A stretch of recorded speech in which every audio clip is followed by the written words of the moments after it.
या शुभ्रवस्त्रवृतामिनी या बीडावरदण्डमणितकरा या सवेद पद्मासना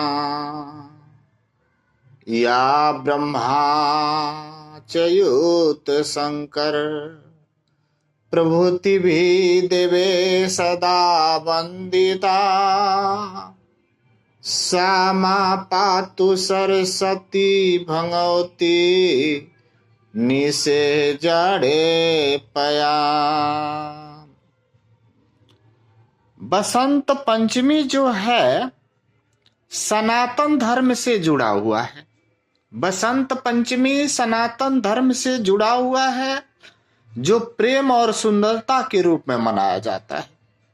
पौराणिक कथा के अनुसार इसी दिन कामदेव और उसकी पत्नी रति ने भगवान शिव की तपस्या भंग करने की कोशिश की थी।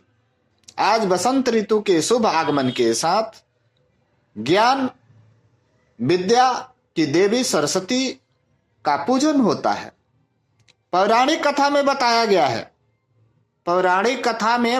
गया है कि ब्रह्मा जी संसार में सभी जीवों का उत्पत्ति तो कर चुके थे, लेकिन किसी भी जीव जंतु में विचरण और ध्वनि की क्षमता नहीं थी। वे आवाज थी ही नहीं, कोई भी जीव बोल नहीं पा रहा था। इससे भगवान ब्रह्मा जी को बहुत चिंता हुई। फिर ब्रह्मा जी ने अपने कमंडल से जल हाथ में लेकर उस आदि शक्ति जगत जननी की प्रार्थना कर जल को धरा पर छीट दिए, जिससे एक खूबसूरत देवी की उत्पत्ति हुई। उनके हाथों में बीड़ा था। धरती पर उत्पन्न होकर देवी ने बीड़ा बजाना शुरू कर दी। बीड़ा के तारों पर अपना हाथ लगा दी, जिससे जीवों में ध्वनि का संचार हुआ, जिसके फलस्वरूप सारे जीव विचरण और ध्वनि को प्राप्त किए। उस दिन से ही इस विद्या की देवी सरस्वती मां का पूजन आरंभ हुआ।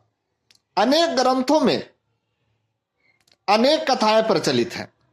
आस्था और विश्वास की देवी का पूजन आज माघ महीने के शुक्ल पक्ष के पंचमी तिथि को ज्ञान, संगीत और कला की देवी का पूजन श्रद्धा और विश्वास से होता है चला आ रहा है।